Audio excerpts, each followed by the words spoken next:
Maya finished her 12-hour shift in the emergency room and walked wearily toward the locker room. While other nurses headed home, she quietly opened the hidden compartment behind her locker. The black tactical suit, Kevlar vest, and Special Forces insignia she pulled out revealed the door to a second life no one knew existed, because Maya Chen wasn't just a nurse. Welcome to the Human Stories channel, where we reveal the extraordinary lives hidden behind ordinary faces. Before we begin, tell us in the comments where in the world you're watching from, and if you've ever suspected someone in your life might be living a double identity. Maya worked the night shift at Denver Mercy Hospital, and to her colleagues, she was the perfect nurse. Quiet, efficient, always in the right place at the right time. But none of them knew that at night, she led America's most dangerous operations. Until that night when everything changed. Behind Maya's pink stethoscope hanging in her locker was something no one could see: military badges, Special Forces decorations, and most importantly, a medal only 12 people possessed, from Operation Dark Angel. This operation appeared in no official records because it had never happened, at least not on paper. When hospital administrator Janet Williams hired Maya, her resume showed only nursing education. Johns Hopkins graduate, perfect references, praise during her internship. But Maya's real background ran much deeper. Before medical school, she'd graduated from Annapolis Naval Academy, then joined the Navy SEALs, and spent the last 8 years in Delta Force. Maya's hospital life was a perfect charade. At 6 a.m. shift start, while other nurses drank coffee, she reviewed patient files while reading encrypted messages on her phone. During lunch breaks, while colleagues gossiped, Maya stood alone on the roof, tactically assessing the city's skyline. When evening shifts ended and everyone went home, Maya's real work began. Tonight was different because the patient brought to emergency was different. As ambulance sirens wailed at the hospital entrance, Maya routinely rushed to the gurney. But when the man on the stretcher saw her, he froze. His bloodshot eyes recognized Maya. The words that escaped his lips shocked everyone. The wounded man mumbled something with trembling voice that made Maya's heart race, because those words contained Maya's real rank, Major Chen, a name only very few people knew. Maya quickly covered the patient's mouth and looked at the other nurses. Fortunately, no one had understood. But this was just the beginning. The wounded man was Jake Morrison, and Maya knew him from Afghanistan. They had both participated in the same classified operation. Jake being here wasn't coincidence. Something was going wrong, and Maya's two identities were about to collide. Jake's wounds were gunshot wounds, and recent ones. He had been shot within the last 24 hours. Maya acted unhurried while taking Jake to surgery, but actually, she was making tactical plans in her mind. Jake being here meant there was an active operation in Denver, and if Jake was wounded, the operation was going badly. Maya had to make a choice: protect her nurse identity or intervene with her soldier identity. During surgery, Jake continued mumbling unconsciously. When Maya leaned closer, what Jake said froze her. Project Chimera. Maya knew this project very well because she had participated in it, but Chimera had been canceled 3 years ago, or so it was believed. Jake mentioning it meant the project was still active. When Maya left surgery, her cell phone was vibrating. The message was encrypted, but Maya knew the code very well. Angel 6 emergency meeting, 200 hours, Point Delta. Maya's shift lasted until 6 a.m., but this message was more important than anything. Angel 6 was Maya's Delta Force codename, and Point Delta was the secret meeting point outside the city. Maya approached head nurse Susan and requested early departure, claiming sudden stomach pain. Susan knew Maya never got sick, but didn't object. Maya went to the locker room and opened her locker's hidden compartment. As she removed her nurse uniform, another world emerged underneath. black tactical clothing, Kevlar vest, special forces equipment. As Maya left the hospital, she walked to her Honda Civic in the parking lot. But the car wasn't normal. The engine was modified, windows were bulletproof, and the console was filled with military communication equipment. As Maya started the engine, she wondered how long this double life could continue. The line between two identities was becoming increasingly blurred. Arriving at Point Delta, Maya carefully examined her surroundings. At 2 a.m., the abandoned factory building outside the city was silent. But looking with trained eyes, Maya noticed security cameras, hidden sensors, and figures waiting in strategic positions. This wasn't an innocent meeting point. The person waiting for Maya inside the factory building surprised her. Commander Richards, a Delta Force officer Maya had worked with 5 years ago. Richards being here showed how serious the situation was. Richards usually worked at the Pentagon, not in the field. If he had come this far, the crisis was major. When Richards looked at Maya, he smiled, but there was worry in his eyes. Maya wore tactical uniform instead of nurse clothes, and this change had taken seconds. Richards was pleased to see Maya was still professional. But what he was about to say would completely change Maya's double life. Richards explained, Project Chimera was indeed continuing, but it was no longer an official operation. Former Delta Force operators were acting on their own and had gotten involved in dangerous business. Jake Morrison was one of this group, and when he saw Maya, he panicked and leaked information about the group. Now Maya's identity was in danger. Questions multiplied in Maya's mind. If Jake being at the hospital wasn't coincidence, then the former Delta Force group had been tracking Maya. She couldn't estimate how long they had known her nurse identity. And if her hospital position was compromised, what would she do? The perfect nurse life she had maintained for 3 years could collapse instantly. Richards continued, Maya's position at the hospital was strategically very valuable, because Denver Mercy Hospital was where all military personnel in the city received treatment. Agents wounded in classified operations, diplomats requiring special security, all came here. Maya gathered intelligence from this position and intervened when necessary. But now, both of Maya's identities were in danger. The rogue Delta Force group wanted to neutralize her because Maya was in a position to learn their plans. And if her hospital colleagues learned Maya's real identity, it would become impossible for them to trust her. Maya was cornered. Richards offered Maya 3 options. First, completely abandon her nurse identity and return to Delta Force. Second, quit her hospital job and take a new identity in another city. Third, neutralize the rogue group while protecting both identities. This option was the riskiest, but also the most appealing to Maya. Maya asked for time to think. Richards gave her 48 hours, and Maya returned to the hospital. The morning shift had started, and Maya continued her work as if nothing had happened. But now she looked at every patient, every colleague differently. Any of them could be spies for the rogue group. Jake Morrison was conscious but not talking. When Maya entered his room, the fear in Jake's eyes was obvious.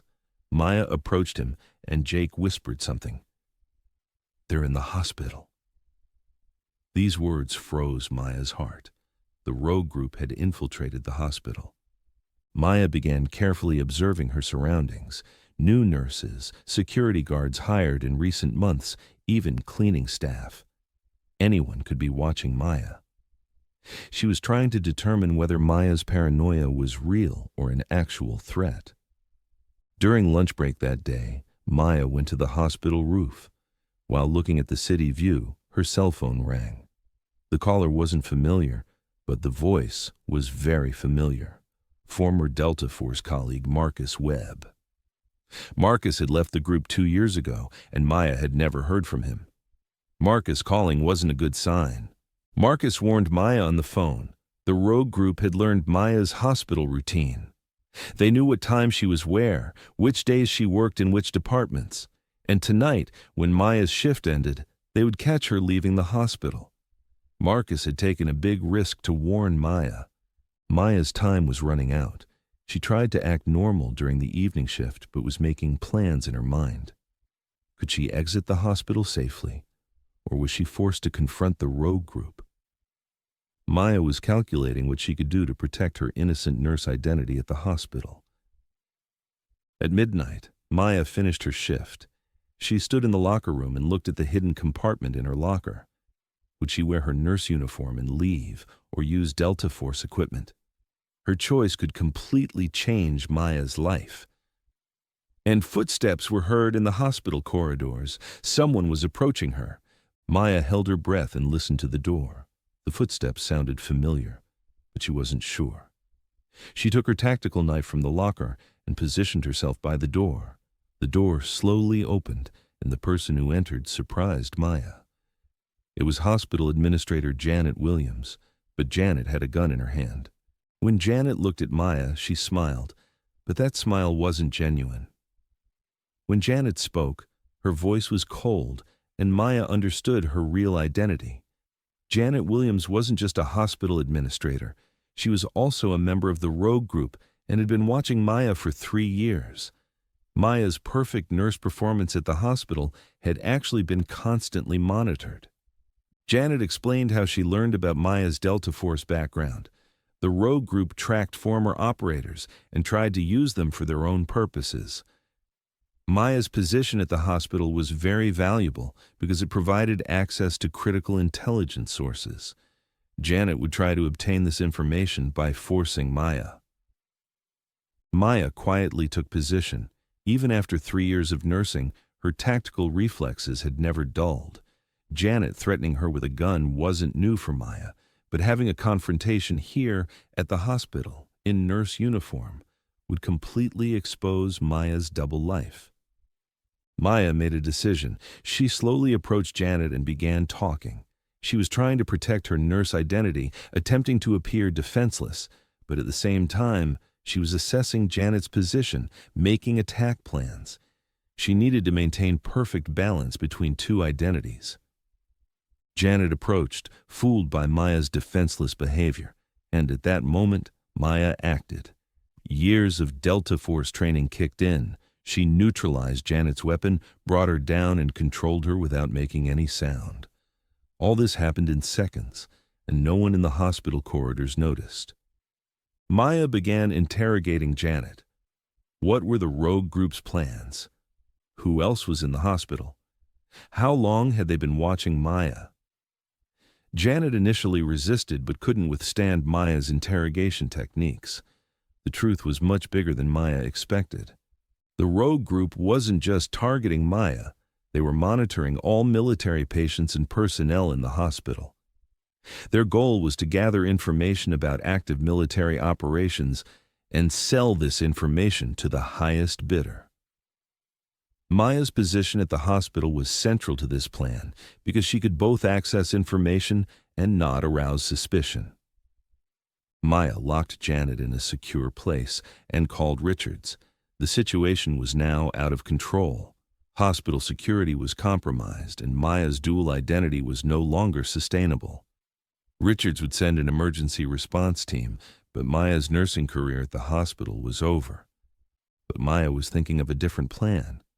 Maybe she didn't have to completely lose her nurse identity.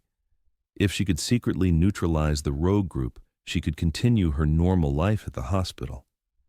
This was a very risky plan, but Maya was used to taking risks.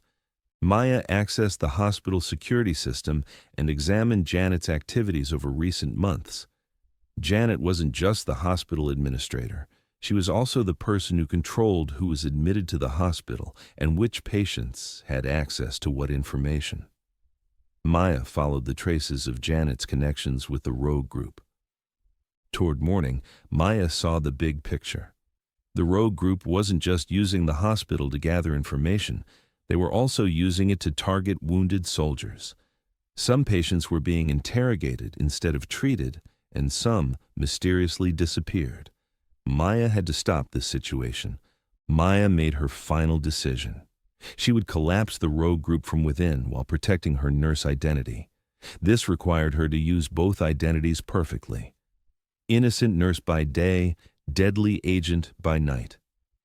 Chen would perform this double life one last time, and this time she would win permanently.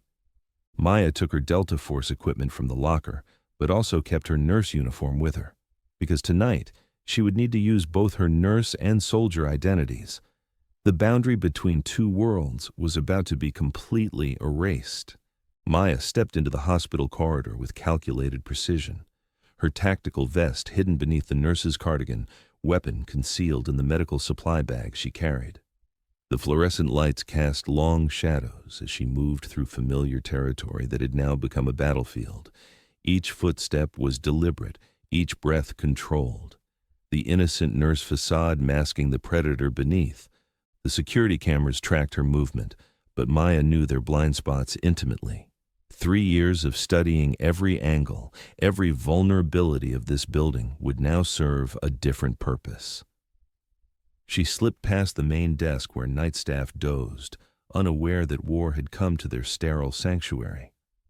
Maya's trained eyes identified the positions she needed to reach: the server room, the administrative offices, and the basement storage area where she suspected the rogue operations were coordinated. Her phone buzzed with an encrypted message: location coordinates within the hospital. The rogue team was converging on her position, but they didn't know Maya had already identified their movements. She had spent the last hour studying their patterns through the security feeds, mapping their positions like pieces on a chessboard. They thought they were hunters, but Maya had transformed them into prey without them realizing it. The first target waited in the basement. Maya descended the service stairs, her medical bag creating the perfect cover for the lethal equipment within. The basement corridors smelled of antiseptic and industrial cleaning supplies, but underneath, Maya detected something else: fear.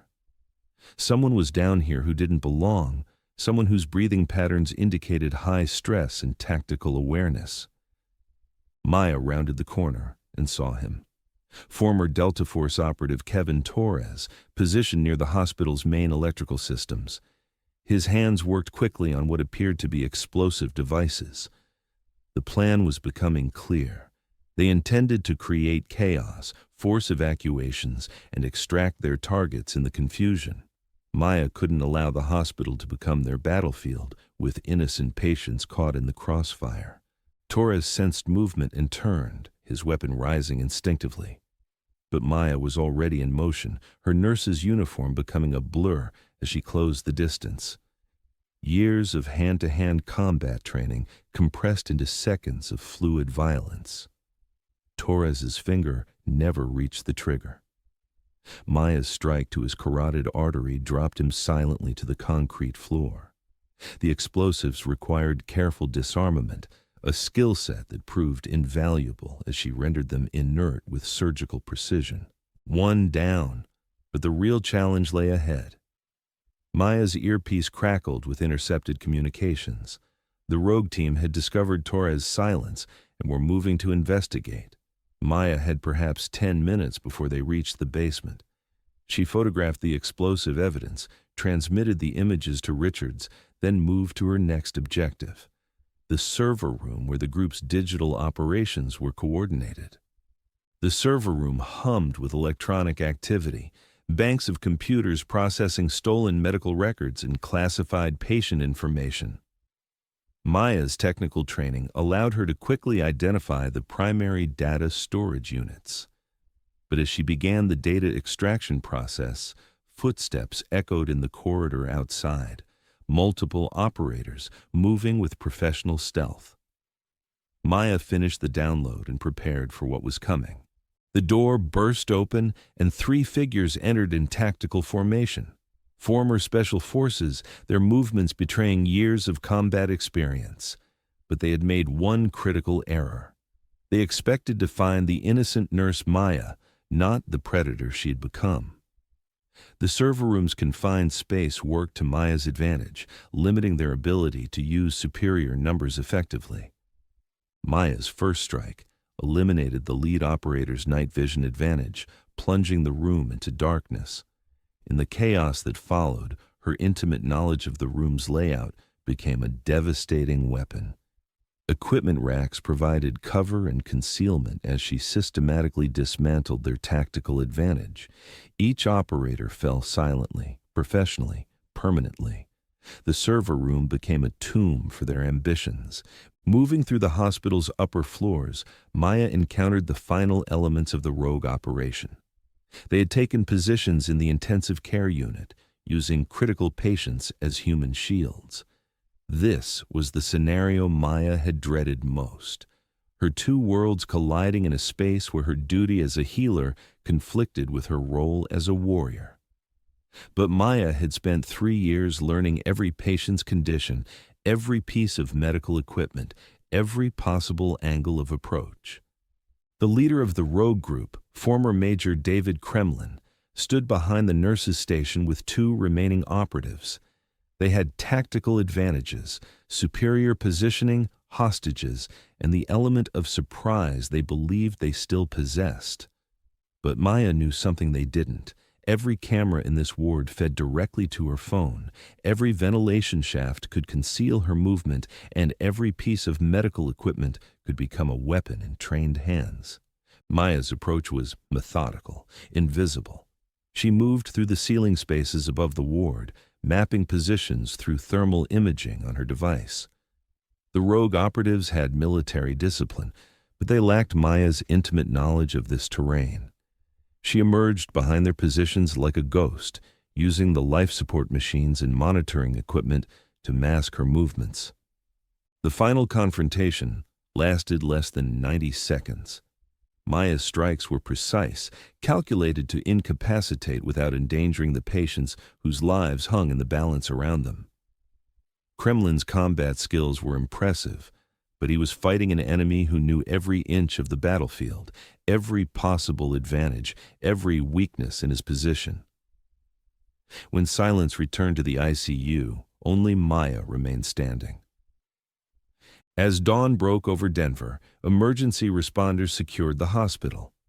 Richards arrived with a federal task force to process the evidence and manage the aftermath. The official story would involve a terrorist cell attempting to infiltrate the medical facility, their plot foiled by alert security and rapid federal response. Maya's name would appear nowhere in the reports. In the morning briefing, hospital staff gathered to hear about the night's events. Maya sat among her colleagues wearing her nurse's uniform, listening to the official version with the same shocked expression as everyone else. To them, she remained the quiet, reliable night shift nurse who had somehow slept through the entire incident at home.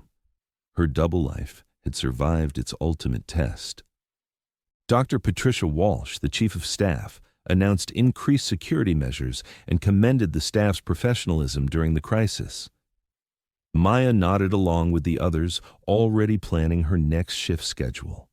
Because the hospital still needed its nurses, and Maya Chen had proven she could be exactly what was needed, when it was needed, without anyone ever knowing the difference.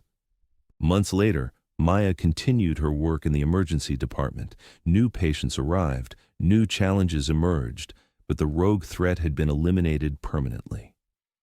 Sometimes, late at night, she would pause in the basement corridors or the server room, remembering the shadows that had once threatened this place. But those shadows were gone now, and Maya had ensured they would never return. Her phone buzzed with another encrypted message. A new mission, a new threat to national security that required her unique skill set. Maya glanced around the quiet hospital ward, checked that her patients were stable, then quietly made her way to the locker room. Because Maya Chen would always answer the call, no matter which uniform she wore when duty demanded her service. The boundary between her two identities hadn't been erased after all. It had been perfected. Stories like Maya's remind us that courage doesn't always wear a uniform, and heroes don't always seek recognition.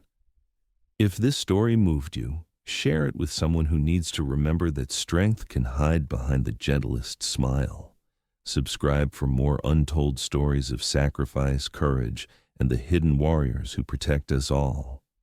And remember, the person sitting next to you might just be someone extraordinary hiding in plain sight.